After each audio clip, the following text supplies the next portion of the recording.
உங்களுக்கு அரசாங்கம் சொல்லி இருக்கலாம் கஞ்சா பிடிச்சவன் தூக்கி போடன்னு சொன்னால் விற்கிறவன் தூக்கி போடுங்க. அவன் 4 பேர் முளைச்சு கட்டின வீட்டுக்கு கடனை கட்ட போன பிள்ளைய கஞ்சா தின்னு சொல்லி என்ன நீங்க ரோட்டில் போடுவீங்க? உண்மையா தெல்லிப்பள பொலசு உங்களுக்கு உண்மையா முதுகெலும்பு இருந்தால் நீங்கள் தெல்லிப்பள ஹாஸ்பிட்டலுக்கு வாங்கோ.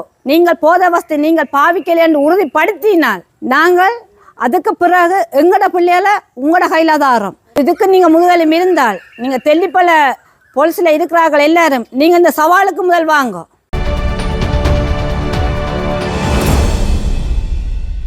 இன்றைக்கு வியாழக்கிழமை, இன்றைய தினம் எங்களுடைய மகன் வேலைக்கு போய்கொண்டிருக்கைக்குள்ள அவர் பெயிண்டிங் வேலையை தான் போறவர். போய்கொண்டு இருக்கைக்குள்ள தெல்லிப்பள போலீஸ் ரபிக் அவர்கள் இவரை மறைச்சிருக்கணும். அப்போ இவர் தானே ஏதாச்சும் ஓவர்டேக் பண்ணிட்டனோன்னு தெரியாமல் இவர் என்ன செய்திருக்கிறார், ரபிக் மறைச்சா நிற்கத்தானே வேணுமென்ட்டு இவர் நின்று இருக்கிறார். மகன் நின்ற இடத்துல ரபிக் வந்து சொல்லியிருக்கணும் நீங்கள் ஏதோ பாவிச்சிருக்கிறீங்களான்னு சொல்லி. அப்போ அவர் சொன்னவரா நான் வேலைக்கு தான் போகிறேன், நான் எதுவுமே பாவிக்கிறதும் இல்லை, இன்றைக்கும் பாவிக்கலை, இந்த வாழ்க்கையில் நான் பாவிக்கிறேன்னு சொல்ல இவ இல்லை நீ பாவிச்சு இருக்கிறான்னு சொல்லி இவரை உடனடியாக தெல்லிப்பள போலீஸ் ஸ்டேஷனுக்கு ஏற்றி கொண்டு போய் அங்கே பிள்ளைன்ற மோட்டர் சைக்கிள் எல்லாத்தையும் பறித்து விட்டுட்டு அதுக்கு பிறகு பிள்ளைய ஜீப்பில் ஏற்றி கொண்டு போய் தெல்லிப்பள டாக்டர்கிட்ட கொடுத்துருக்கணும். அப்போ டாக்டர் அதை செக்அப் பண்ணி போட்டு டாக்டர் சொல்லியிருக்கிறார் இவர் பாவிக்கலைன்னு சொல்லி. பிள்ளை வெளியால் வந்து இருக்குது, வெளியால் வர சொல்லிச்சினம்மா நீ சாராயம் குடிச்சனீன்னு சொல்லி. அவன் சொன்னானா நான் சாராயமே இன்று மட்டும் நாங்கள் குடித்தது எனக்கு அதை என்னென்னு தெரியான்னு சொல்லி பேருந்து ஜீப்பில் ஏற்றி கொண்டு வந்து தெல்லிப்பள போலீஸ் ஸ்டேஷனில் விட்டு இருக்கணும். விட்டால் அதுக்கு பிறகுதான் எனக்கு ஃபோன் பண்ணி சொல்லி இருக்குது அம்மா என்ன போலீஸ் பிடிச்சதுன்னு சொல்லி. அப்போ நான் என்னத்துக்கு பிடிச்சது எதுக்கு பிடிச்சதுன்னு சொல்லி உண்மையாக எனக்கு தெரியவே இல்லை. அதுக்கு பிறகு நான் அங்கே ஃபோன் அடிக்கிறேன் இங்கே ஃபோன் அடிக்கிறேன் நான் என்ன செய்கிறேன்னு சொல்லி எனக்கு உண்மையாகவே தெரியாமல் போட்டுது.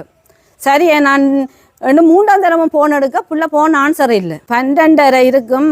இன்றைக்கு தான் ஃபோன் பண்ணி நான் திருப்பி கேட்குறேன் எங்கே தம்பி நிற்கிறீங்கன்னு கேட்க. அம்மா நான் திருப்பி விட்டுட்டாங்க, நான் வேலையில் வந்து வேலை செய்தோன்னு நிற்கிறேன்னு சொல்லி.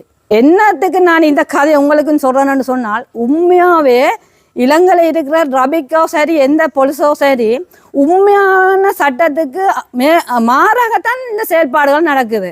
அரசாங்கத்தால் எதுவுமே எங்களுக்கு இன்றைக்கு 40 வயசு வந்துட்டு அவர் 19 வயசு மகனுக்கு எங்களோட மனுஷனுக்கு 46 வயசு எதுவுமே எங்களுக்கு கிடைக்க போகிறதும் இல்லை, கிடைச்சதும் இல்லை. அப்போ நாங்களாம் வீடு கட்டினாங்க, நாங்களாம் லோன் எடுத்து கட்டினாங்க. அப்போ இவருக்கு நான் 18 வயசு முடிய சொன்னேன்னா நாங்கள் மேலதிகமாக இவர் படிக்க போகையில் இவருக்கு நான் சொன்னேன் நான் தம்பி எங்களுக்கு இவ்வளோ கஷ்டம் இருக்குதாடா, நீங்கள் முளைச்சா தான் அம்மா லோனெல்லாம் கட்டலாம்னு சொல்லி நாங்கள் லோனுக்காக இந்த பிள்ளை ஒவ்வொரு நாளும் வேலைக்கு போவான், ஒவ்வொரு நாளும் போவான் வேலைக்கு 10 மணி, சில நேரம் 11 மணி, சில நேரம் 12 மணி செல்லும். அப்போ நான் அடிக்கடி ஃபோன் எடுப்பேன் எங்கே நிற்கிறீங்களாம்பி எங்கே நிற்கிறீங்களாண்டா அம்மா வேலை முடியலை வேலைக்குள்ளே கவனமாவா வேலைக்குள்ளே இந்த ரோட்டால் வர வேண்டாம் அந்த ரோட்டால் வாங்கன்னு சொல்லி நான் 12 மணி மட்டும் முழிப்பிருந்து சொல்கிற தாய் பிள்ளை கஞ்சா பாவிச்சதுக்கும் வேறு புறான்ஸலோட சேருமான்னு சொல்லி நான் 2 மட்டுமே அவரை நான் அடையாளப்படுத்தவும் இல்லை, எங்களோட மனசில் கூட நாங்கள் இணைச்சி பார்க்கவும் இல்லை. இந்த ரபிக்காரர் உண்மையாகவே என்ன செய்திருக்க வேணும், பிடிச்சி போட்டு எனக்கு ஃபோன் பண்ணியிருக்கோம் பிள்ளைன்ற ஃபோனில் இருந்து அவை சரி ஃபோன் எடுத்து உங்களோட மகனை பிடிச்சி வச்சிருக்கிறோம் அம்மா நீங்கள் வாங்க வேண்டும். பிள்ளைக்கு 30 வயசு இல்லை, பிள்ளை 19 வயசு, வீட்டு கஷ்டத்துக்காக வேலைக்கு போகிறான். போவைக்குள்ள இவங்களை என்ன செய்ய வேணும், அம்மாவுக்கு ஃபோன் அடிக்கிறா இல்லாட்டி அப்பாவுக்கு ஃபோன் அடி இந்த பெரியாக்களார் இங்கே வர வேணுமாண்டா. சரி நான் ஃபோன் அடிச்சுருந்தேன் நான் அந்த இடத்துக்கு போய் என்ன நடந்தான்னு போலீஸையும் கேட்டு வேலையும் கேட்டிருப்பேன்.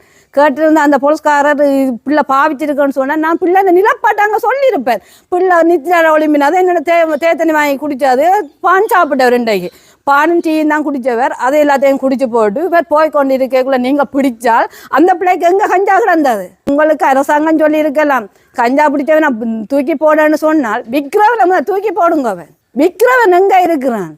வீட்டை வந்து பார்த்தா தெரியும். நாங்கள் 5 மாடி 6 மாடிலையே நாங்கள் இருக்கிறோம். நாங்கள் சாதாரண மனிதன் மாதிரி ஒரு 4 பேர் முளைச்சு கட்டின வீட்டுக்கு கடனை கட்ட போன பிள்ளைய கஞ்சாதுன்னு சொல்லி என்ன நீங்கள் ரோட்டில் போடுவீங்க? 4 பேர் இந்த பிள்ளைய பிடிச்சிருந்தா இந்த பிள்ளையோட நாளைக்கு என்ன முறைதான் சேர்ந்து திரிவானே. வேலைக்கார முதலாளி கூட்டிக்கொண்டு போவார். வேலையில் ஒரு 50 பேர் வேலை செய்யக்குள்ளவன் கஞ்சா பாவிச்சவன் அது பாவிச்சவன் சொல்லி அந்த முதலாளிவன் நாளை வேலையை கூட்டிக்கொண்டு போகாமல் விட்டால் ரபிக்கு ரோட்டில் நிற்கிறவனுக்கு காசு வாங்குவான், அவனுக்கு அரசாங்கம் காசு போடும் அக்கௌண்ட்டுக்கு. அவர் தந்த வேலையை தான் பார்த்துக்கொண்டு தான் போகிறது. உண்மையா தெல்லிப்பள பொலிசு உங்களுக்கு உண்மையா முதுகெலும்பு இருந்தால் நீங்கள் தெல்லிப்பள ஹாஸ்பிட்டலுக்கு வாங்கோ. நீங்கள் போதவஸ்து நீங்கள் பாவிக்கலை என்று உறுதிப்படுத்தினால் நாங்கள் அதுக்கு பிறகு எங்கட பிள்ளையால உங்களோட கையில தாரோம். இதுக்கு நீங்க முதுகெலும்பு இருந்தால் நீங்க தெல்லிப்பள பொலிசில் இருக்கிறார்கள் எல்லாரும் நீங்க இந்த சவாலுக்கு முதல் வாங்க. சுவிட்சர்லாந்துல வீடு வாங்க போறீங்க, இல்ல ஆல்ரெடி உங்களுக்கு அங்க வீடு இருக்குன்னா இந்த வீடியோ உங்களுக்காக தான். ஸோ ஸ்கிப் பண்ணாம ஃபுல்லா பாருங்க. ஒரு மனிதனுக்கு வீடு அப்படிங்கிறது ரொம்பவே அத்தியாவசிய தேவை. அத்தியாவசிய தேவைகள்ல முக்கியமான பங்கு வகிக்கிறதே இந்த வீடு தான். ஸோ அப்படி வீடு வாங்குறது விற்கிறது இது சம்பந்தமா உங்களுக்கு இருக்கிற நிறைய ப்ராப்ளத்துக்கு சொல்யூஷன் தர ஒரே இடம் தான் உங்கள் செல்வாசக். Your future our vision. இப்போ சுவிட்சர்லாந்துல வீட்டோட வட்டி விகிதத்துல நல்ல மாற்றம் வந்திருக்கு, நிறைய குறைஞ்சிருக்கு. ஸோ நீங்க ஏதாவது அக்ரிமெண்ட் போட்டு வச்சிருக்கீங்கன்னா இப்பவே அதை ரெனிவல் பண்ணி மாற்றி வச்சுக்கிட்டீங்கன்னா உங்களுக்கு நிறைய ப்ராஃபிட்ஸ் இருக்கும். ஸோ இது சம்பந்தமா உங்களுக்கு ஏதாவது அப்டேட்ஸ் வேணும், இந்த மாற்றத்துல உங்களுக்கு ஏதாவது டவுட் இருக்கு அப்படின்னா மறக்காம ஸ்கிரீன்ல தெரிய நம்பர் கால் பண்ணுங்க. சுவிட்சர்லாந்துல நீங்க வீடு வாங்கணும் இல்ல வீடு விற்கணும் அந்த மாதிரி ஏதாவது உங்களுக்கு தேவைகள் இருந்தா மறக்காம எங்களை காண்டாக்ட் பண்ணுங்க.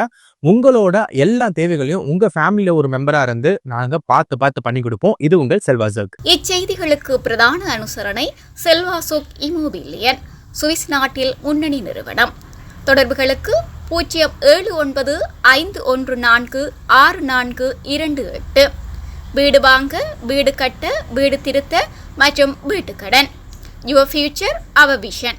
இது போன்ற மேலும் பல முக்கிய சுவாரஸ்யமான செய்திகளை அறிந்து கொள்ள லங்காஃபோ யூடியூப் சேனலை சப்ஸ்கிரைப் பண்ணுங்கள். எமது செய்திகள் உடனடியாக கிடைக்க பெல் பட்டனை அழுத்துங்கள். அத்தோடு எமது செய்திகளை மற்றவர்களும் பார்வையிட ஷேர் செய்யுங்கள். நன்றி.